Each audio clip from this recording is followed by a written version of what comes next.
See what it takes to get Instagram awake and going. One of these minutes. And the only way one knows is the words go live change from like a turquoise color to a different kind of a blue. Not very obvious. So, good morning. Happy Monday. Welcome to your early morning intuitive guidance. I have awesomeness for us today. Good morning, Joniel. Glad you're here. That always weirds me out that it will allow the message to pop up before I'm even live. Very strange. But the joys of technology, right? So, good morning, Gwen. Welcome, welcome. Glad you are here. We've got an interesting read today, and it's about that liminal space that many of us are feeling ourselves in right at this moment. Kind of the no longer that, but not yet this sort of a deal. Smarty. Yes, playlist. Terminology, right? It's terminology. Good morning, Barb. Welcome. Glad you are here. So, hope your Monday is off to a good start as well. It's going to be a beautiful day here. It's crisp morning. I love crisp mornings. They're just awesome. Good morning, Beth. Welcome, welcome, welcome. This weekend was busy, busy, busy, busy. And many of the things that were slated to happen at a certain time didn't. So I was waiting for a call. And I had another call that was scheduled last night, quite late for my geezer self. And I ended up missing that call because the other call came in and took a significant amount of time. But it was a positive call in terms of moving the project forward. So that's always a good thing. So, yeah, give me a minute here. Feels like the breathing is important. All right. And I always like adding the tapping just because. So you can tap if you wish, you don't have to, but I think it's a great way to reset yourself for a new morning. So breathing in through the nose, out through the mouth. Good morning and welcome to everybody who's here. Breathe in, breathe out. Just settling into right here, right now. Feet flat on the floor if you're able. Breathe in, breathe out. Breathing and allowing. Being in the flow, not trying to force anything, change anything, fix anything, just being present. Breathe in, breathe out. And today's reading is actually going to assist us with that. And I would invite those of you who are on here live to pick out whatever words you hear from this particular reading that grab your attention and put them in the feed. Let's get some sound bites that we can grab onto that actually are not just surfacey stuff, but actually deep enough to help us move where we're going. So, for those of you who are aware, I'm a big fan of Chip Conley, who runs Modern Elder Academy, and his blog post is called Wisdom Well, and you can find it on Substack. I'm not sure where else, but definitely Substack. So Chip has invited one of the MEA alumni to post the blog post for this day. Good morning, Abigail. Welcome. Glad you are here. So it fit in so well with many of the things that we've been talking about. Good morning, Nancy. Welcome. We've got almost all the practical rebels here today. This is good. This is good. This is good. Because I think sometimes hearing this stuff live, if you can, is good. Not saying don't, if you've got questions or comments or whatever, and you're watching it as a replay, put them in the feed anyway. I usually go back and read at least a couple of days worth the morning that I am putting in the new one. Because I want to be responsive to what is catching your attention, right? So this particular one caught my attention because it's again talking about not being who we were anymore, but not yet being who we're becoming, that liminal space in between. What I call, was out of Sue Monk Kidd's book, the green muck stage.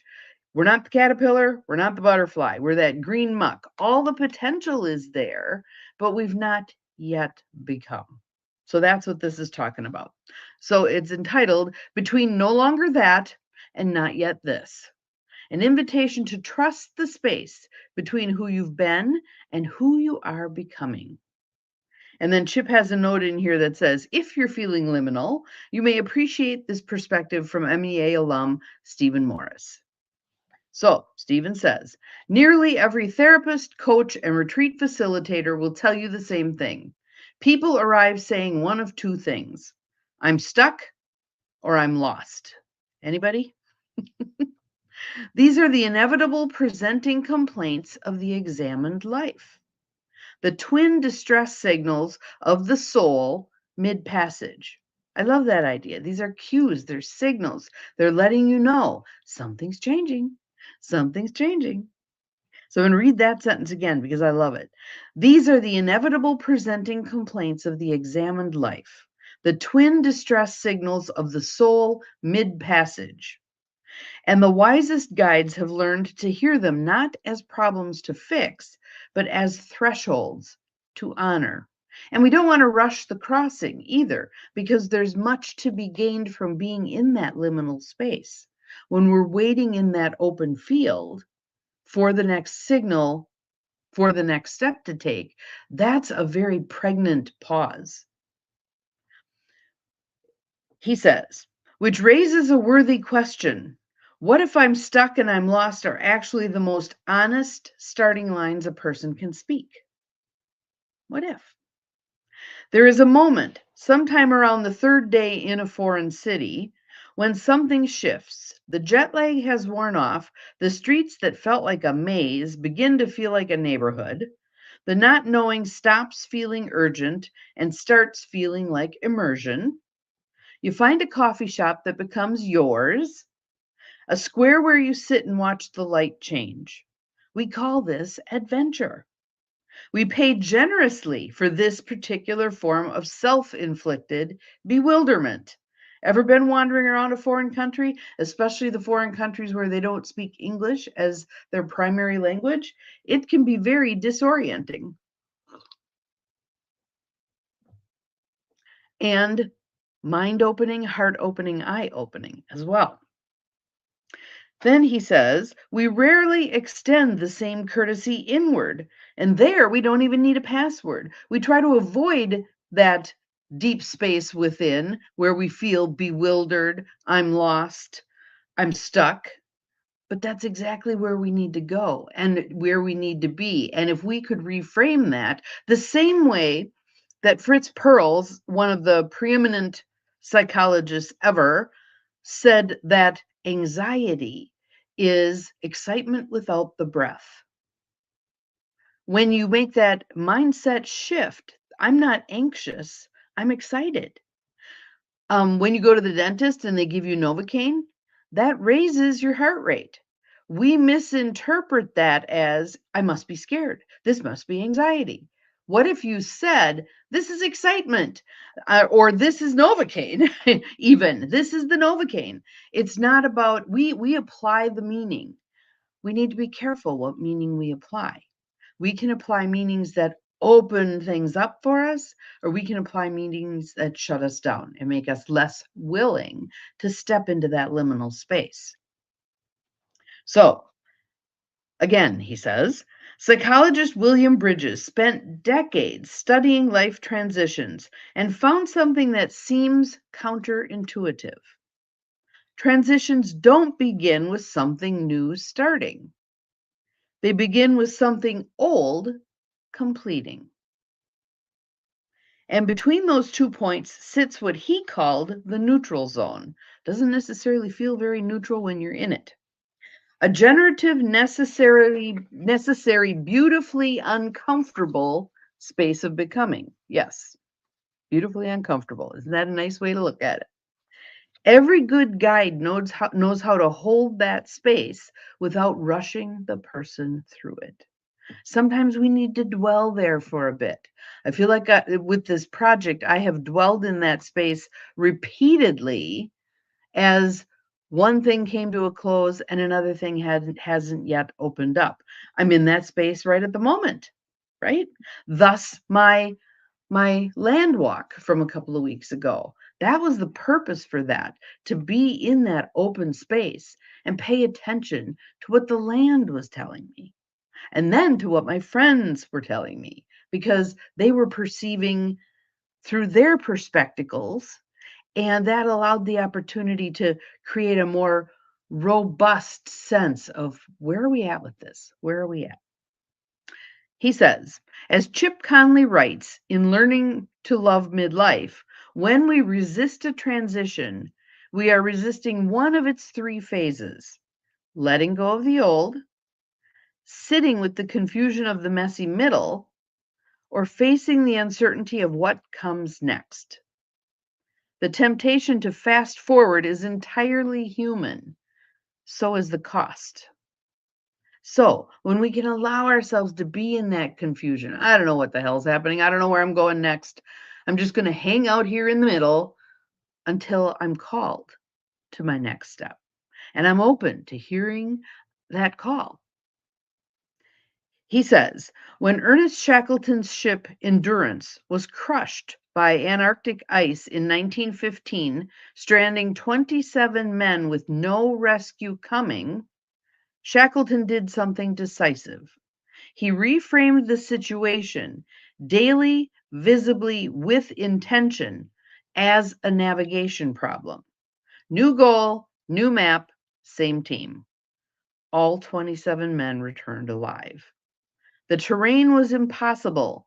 The orientation was everything. He didn't find a way out. He found a way through. Think about that perceptual shift that happens when you're looking to escape something and then you shift to, I'm looking to transcend this. I'm looking to move past it.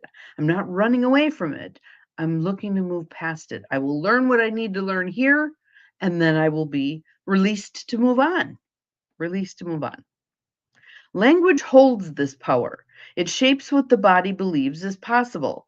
Consider two people, mid-career, mid-marriage, mid-life, each standing in the same open wilderness. Both reach for a guide, a coach, a retreat. One carries the story that they have arrived at the brick wall of life. It can feel that way. Certainly can feel that way. And when I'm working with somebody and I ask them, where in your body do you feel this? Let's say they feel stuck. Where in your body do you feel it? Well, I feel it right in my solar plexus. Okay, I want you to go there. I want you to be in your solar plexus. Describe for me what you notice. It's this gigantic brick wall. It's way high. I can't see the top. It goes out to both sides. I can't see the end.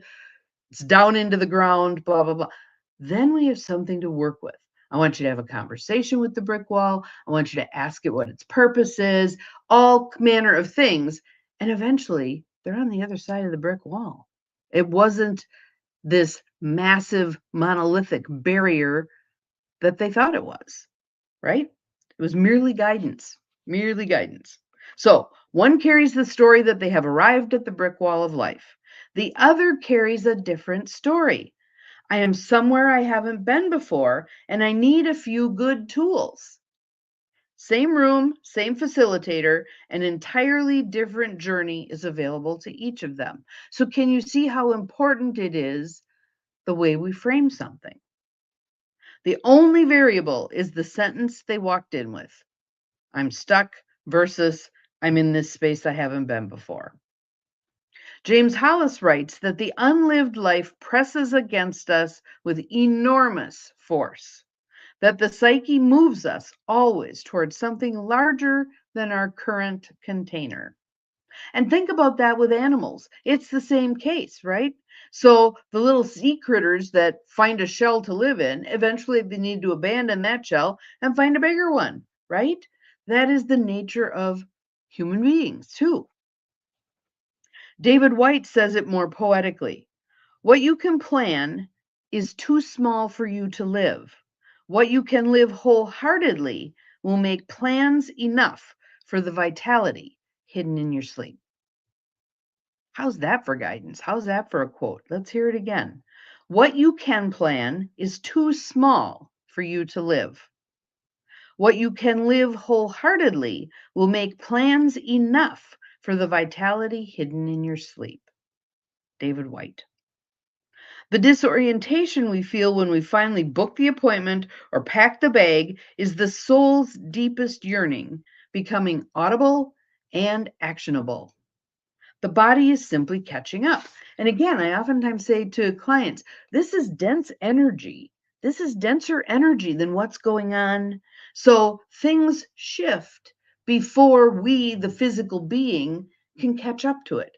And again, that's an uncomfortable feeling, but well worth living into, because we will transcend it. Eventually, we will transcend it. Many of us are between stories. The old one has been completed, though we may still be grasping it. If we have a definition, let's say pre-retirement, we were an accountant.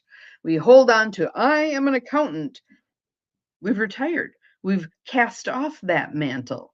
We're open to putting on something new, but we're in that uncomfortable space of we haven't yet chosen what we're putting on, or we haven't yet seen what the universe is asking us to put on.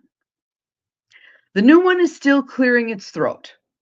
In Japan, there is a concept called ma, the pause between notes, between words. The pause is where meaning and momentum gather. Ooh, I like that. You like that? The pause is where meaning and momentum gather. I'm lost. I'm stuck. Two honest human ways of saying something in me is ready to move. Something in me is ready to move. The earliest cartographers left certain regions blank, except for 3 words: here be dragons. They meant it as a caution, meaning that particular area hadn't been explored yet. Here be dragons. We might read it as the most daringly honest thing a map ever offered. You are not lost.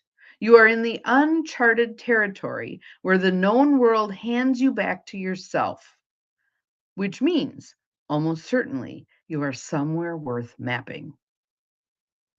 Isn't that lovely? I'm going to read that part again. So, the earliest cartographers left certain regions blank except for 3 words. Here be dragons. They meant it as a caution. We might read it as the most daringly honest thing a map ever offered. You are not lost. Hear that again. You are not lost. You are in the uncharted territory where the known world hands you back to yourself, which means almost certainly you are somewhere worth mapping. Yes. Thank you, Gwen. Appreciate that. The pause is where meaning and momentum start. Be in that pause. Be willing to cultivate that pause. There may even be times where you accelerate the pause, like when we consciously make a decision to end something. If someone makes the decision, I'm retiring next month, they've generated their own pause that's coming. And they may say, I have no idea what I'm going to do, but I'm done with this. I'm done with this. So I'd love to hear your thoughts on this. Isn't this an interesting way to reframe that green muck stage of I'm not what I was and I'm not yet what I'm going to become? I'm green muck. I hope this was helpful to you because it feels to me like it's very powerful words and a very powerful reframe on how we look at that. If you notice, good morning, Mel, glad you're here, welcome. If you notice yourself saying words like I'm stuck, or I'm lost, or I don't know what I'm doing with myself right now, or I feel like the stuff from the past is no longer working, it's no longer working, put that out there. And know that that is that liminal space. That is that space between no longer that, not yet this. The space between who you've been and who you are becoming. And when we allow ourselves to dwell there, we give ourselves this huge gift. It opens the doors for us to move along, for us to move on, for us to become more than we have been. Enjoy that space. I know it's scary. It's absolutely scary, but enjoy that space. Have an awesome Monday. I think it's great that this came up for us to talk about on a Monday, the beginning of the week, a whole fresh week in which to observe, play around with things, make some changes, etc. We'll see you again tomorrow. Remember, you are capable of far more than you think you are, including embracing this liminal space. Bye bye.